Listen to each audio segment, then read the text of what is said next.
मैं आपका मित्र अवनीश, सहायक विकास अधिकारी कृषि, उठावा, उपस्थित यहाँ पर सभी अन्नदाता भाइयों एवं सभासद एवं उपस्थित चेयरमैन महोदय, जो आज हमारे इस प्रोग्राम की अध्यक्षता और हमें अपनी बात रखने का मौका दिया, इसके लिए मैं आपको सभी को धन्यवाद देना चाहूँगा। बात करना चाहेंगे कि अप्रैल माह में आप कौन-कौन से ऐसे कार्य हैं, जो कृषक भाई हमारे कर सकते हैं। केवल ध्यान रखना है। हाँ भाई, हम चर्चा करेंगे अप्रैल माह में आप कौन-कौन से कार्य इस समय कर सकते हैं, जिससे आपका हित होगा। सबसे पहले आप लोगों को इस बात का ज्ञान होगा कि अभी जो गेहूँ खरीद के पंजीकरण स्टार्ट हो चुके हैं। गेहूँ खरीद के पंजीकरण 2425 रुपए का रेट सरकार ने निर्धारित किया है। इस बरस जो अभी आप कट के तैयार हो रही है फसल, इसको बेचेंगे 2425 रुपए पर। आपका प्रति कुंटल का भाव है। इसके पंजीकरण स्टार्ट हो चुके हैं। सभी कृषक भाइयों से अनुरोध है, आप लोग एक दूसरे को बता दें, अपने पंजीकरण अवश्य करा लें। करने कैसे हैं, जो लोग सेल्फ से एंड्रॉइड यूज करते हैं अपने आप कर सकते हैं, उसमें कोई बड़ा ज्यादा खेल नहीं है। fcs.up.gov.in पर जाना है और वहां पर आपको अपना आधार लगाने के बाद आधार बेस ओटीपी जो आता है आधार में लगा हुआ नंबर, उसका नंबर सबमिट करना है। आपके नाम पर जितने खेत है उनके गाटा नंबर डालते हुए जोड़ते हुए अपना रजिस्ट्रेशन स्वयं कर देना।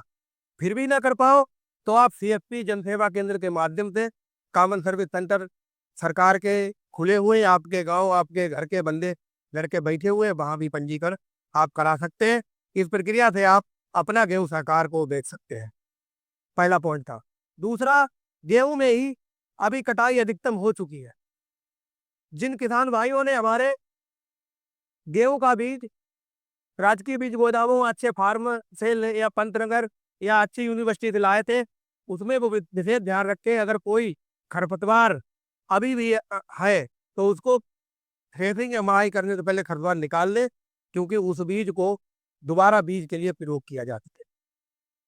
कटाई के समय विशेष ध्यान रखें, जहां पर बिजली लाइनें जा रही हैं, ट्रांसफार्मर लगे हुए हैं, आप जानते हो स्पार्किंग के माध्यम से चिंगारी निकलती है, चिंगारी निकलने के बाद क्या होगा आप सभी को पता है। तो वहां का राउंड आप अपनी बुद्धि विवेक से दो दो लाठी का अपना पहले काट ले। पूरा खेत बाद में काटे, उसको पहले काट के अंदर रख ले, तो हम लोग सेफ हो जाएंगे। दूसरा, आप सभी से हाथ जोड़कर अनुरोध विनय है कि कोई भी इस समय मजदूर वगैरह हम लोग काम करने आते, बीड़ी सिगरेट आदि का सेवन बिल्कुल ना करें। हमारे किसान की फैक्ट्री, हमारे किसान का व्यवसाय इस समय खुले आसमान के नीचे है। एक माचिस की तीली आपको आपका कितने किसानों का नुकसान कर सकती है, इसका अंदाजा आपको है। तो ये तो रही हमारी गेहूं के संबंध में जानकारी। जौ चना मटर मसूर आदि की आप जानते हो कटाई हो चुकी, मड़ाई के पास है हम लोग, उनकी विधिवत मड़ाई करें और छटाई कर कर रखें। सूरजमुखी जितने लोग करते हैं, सूरजमुखी में इस समय पत्ती चूसने वाले कीड़े लग रहे हैं, उसके नियंत्रण के लिए फेनोल्बुटारेट 0.4% 25 किलोग्राम का 6 से 800 लीटर पानी में मिलाकर स्प्रे करें, जिसकी सूरजमुखी है। दूसरा, आप सभी कृषक भाई लगभग उर्द की बुवाई कर चुके होंगे। अधिकतर किसान भाई उर्द मूंग की बुवाई कर चुके हैं। जो ना कर चुके हो तो मूंग अब लेट हो रही है, इसी हफ्ते मूंग की बुवाई हो जाए, अन्यथा आप उर्द मूंग की बुवाई ना करें, क्योंकि उत्पादन अब नहीं मिलेगा।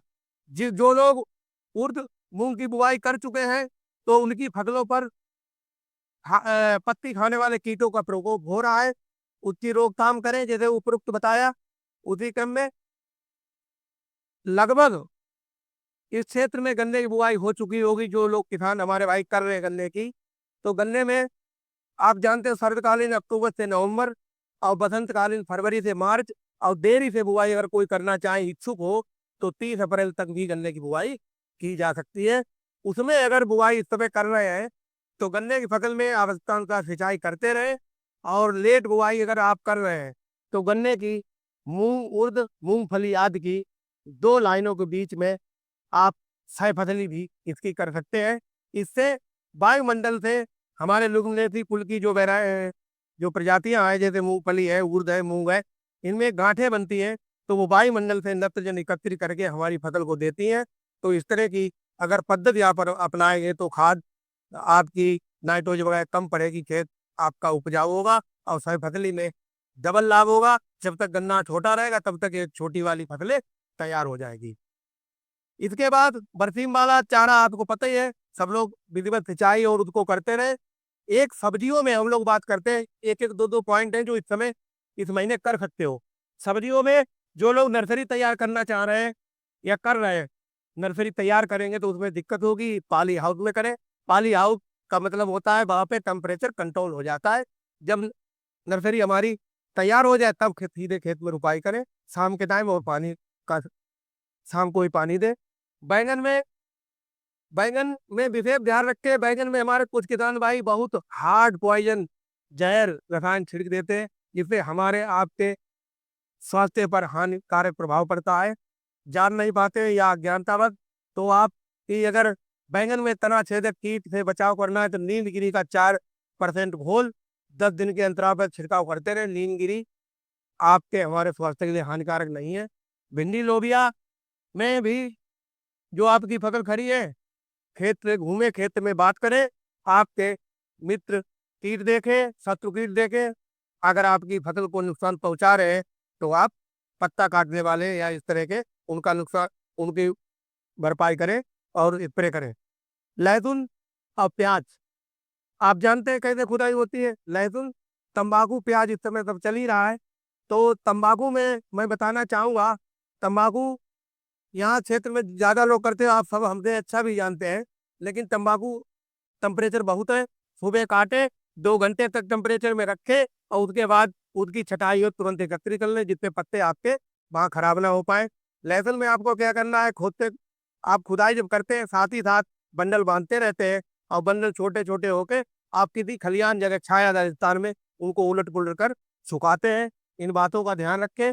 दूसरा, अदरक और हल्दी आप जो लोग हमारे कृषक भाई अभी इस समय करना चाह रहे हैं, अभी टाइम है, प्लानिंग बनाएं। अगले हफ्ते से इसकी दूसरे पखवाड़े की बुवाई शुरू हो जाती है, 15 अप्रैल के आसपास। तो अदरक के लिए आप लोगों को 18 कुंटल बीज की आवश्यकता होगी पर हेक्टर, और हल्दी के लिए 15 से 20 कुंटल बीज लगेगा। इसकी आप अच्छी प्रजाति देखकर या अपने मिलने वाले से मिलकर चयन करें और बुवाई करें। अदरक को इसका वो भी हमारे हॉर्टिकल्चर हम नंबर देंगे, सारा बताएंगे। इसमें एक और ध्यान रखना, हल्दी और अदरक की बुआई करते समय ज्यादातर किसान भाई गलती यहाँ पे करते हैं कि कोई भी सीड ट्रीटमेंट यानी बीज उपचार नहीं करता। 0.03% से आपसी क्लोराइड के घोल से अगर हल्दी और इसका अदरक वगैरह की जो खेती कर रहे हैं स्प्रे स्प्रे और ट्रीटमेंट करके आप करेंगे तो आपका जो जड़ में कीटाणु या दीमक या इस तरह के लग जाते सफेद गुजिया इस तरह की, तो वो नहीं लगेंगे, आपकी फसल और ज्यादा अच्छी होगी। फलों में हम तो एक दो फलों में बात कर लेते हैं।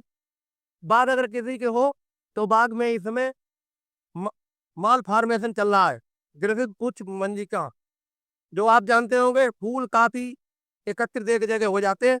तो उनको पहले बात तो अगर बन चुके हैं तो उनको काट कर अलग कर ले, गड्ढे में कहीं दबा दे या जला दे। दूसरा, अभी आपके नहीं बने हैं तो आपको अपने फलों को बौर को गिरने से बचाने के लिए नेप्थालीन एसिटिक एसिड 4.5 SL के 20 मिलीलीटर को प्रति लीटर पानी में मिलाकर उसका स्प्रे करें। इससे आपका आम की फसल जो है सुंदर और सुडौल होगी। तो ये सब हम आपको इसलिए बता रहे हैं कि यहाँ से अमल लाए। अमल, आम, अमरूद, नींबू, बेर आदि पपीता की सब लोग जानते हैं, इसमें ज्यादा है नहीं, कीटी तो आप लोग जान ही रहे, इनकी समय से सिंचाई करते रहे। अब आते हैं हम लोग सुगंधित फसलों की तरफ। सुगंधित फसलों में यहाँ पर केवल मेहनत ही होता होगा, 10 से 15 दिन के अंतर पर सिंचाई करते रहे और पहली कटाई प्रारंभ है वो कर ले।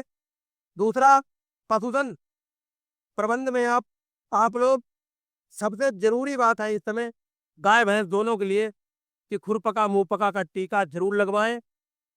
बीमार होने के बाद पशु का 1-2 रुपए 4 रुपए पहली बात तो सरकार की तरफ निःशुल्क है, कहीं हमें सुनने में मिला है कि 5 रुपए ले भी लेते हैं कोई ऐसा।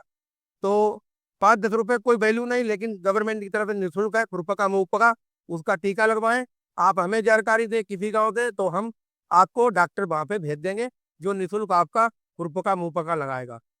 पशुधन संजीवनी हेल्पलाइन, जिस तरह से हमारे स्वास्थ्य के लिए हेल्पलाइनें जारी है, उसी तरह पशुओं के हेल्पलाइन नंबर जारी है। नंबर नोट करना चाहे नोट, 1962। इसमें एक बैर रहती है, इसमें एक डॉक्टर, पैरामेडिकल स्टाफ और दवाइयाँ वगैरह, इमरजेंसी जो आपके जानवर या गाय भैंस बीमार पड़ती है उसका कंट्रोल तुरंत मौके पर किया जाता है। तो इस तरह से काले जानवर, काले धन वाले आप जान ही रहे, गाय सफेद में आती है, और काले वाले भैंस और भैंसा या पड़ुआ या पड्डे, इनको इस समय गर्मी से बचाने के लिए भाई रोज स्नान कराएं, रोज स्नान कराएं, इनका टेम्परेचर सही बना रहेगा। मुर्गियों वगैरह इनको सबको आप जान रहे हैं, इसमें वगैरह भाई 19 बात है, मुर्गियों वगैरह हम ज्यादा देख रेख करनी नहीं है। अंडे जो नहीं रहे उनको छांट लेते हैं, मौसम बदल रहा है, संतुलित भोजन और उनके पानी और साफ सफाई का ध्यान रखें। RD और तथा फाउल पॉक्स टीका दो होते हैं जो मुर्गी में संक्रमण यानी बहुत जल्दी अगर नहीं लगवाते तो एकदम डेथ हो जाती सारी मुर्गों की। 2 टीकाकरण अवश्य करा दे, RD और फाउल पॉक्स टीकाकरण अवश्य कराएं। इसके बाद आप अप्रैल में क्या कर सकते हैं, और एक बहुत ज्यादा अनुरोध आपसे रहेगा अप्रैल अप्रैल के लिए।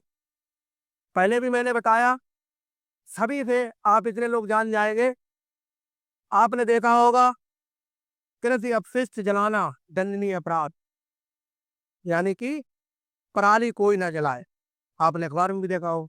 इससे क्या होता है, हमारे खेती के मित्र कीट खत्म हो जाते हैं, नमी का स्तर डाउन हो जाता है, ऊपरी सतह पर जो हमारे सूक्ष्म जीव है वो वो खत्म हो जाते हैं हमारे शरीर पर, हमारे ह्यूमन पर, पशुओं में इसका सबका निगेटिव प्रभाव पड़ता है। जब कार्बन डाइऑक्साइड ज्यादा बनेगी तो मीथेन, मीथेन बनेगी तो ग्रीन हाउस गैसें जब बनेगी तो हमारे वायुमंडल की जो हमारी अल्ट्रावायलेट किरणों की रक्षा हमारे शरीर, हमारे पशु पक्षी यानी हमारे सबकी रक्षा करती है। जो ओजोन परत होती है वो ओजोन परत को क्षति पहुंचती है। इन सब फसल अपशिष्ट जलाने से जो गैसें निकलती हैं उससे, अगर वो खत्म हो गई तो हमारी जो डायरेक्ट ओजोन परत रोक लेती है, अल्ट्रावायलेट किरणें, उनको कौन रक्षा करेगा, हम लोग कैसे सरवाइव कर पाएंगे। इस तरह से आप लोग ये छोटी छोटी बातों का ध्यान रखकर अप्रैल का माह गुजारे। मैं इसलिए मैं आपका मित्र अवनीश आपको अप्रैल माह की सूक्ष्म जानकारी दी। सरकारी स्कीमों पे हम चर्चा करते रहेंगे।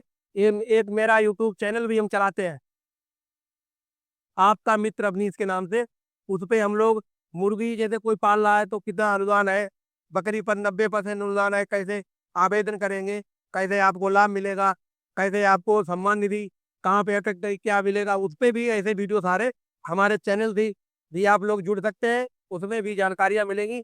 आपका मित्र अवनीश चैनल पे जो लोग चैलेंज चलाना जानते हैं सर्च कर सकते हैं आपका मित्र अवनीश, वो तो बाद में कर लेना। अब आप इन लोग एक एक करके हमें बताएं किसकी क्या जिज्ञासा है, क्या जानना चाहते हैं।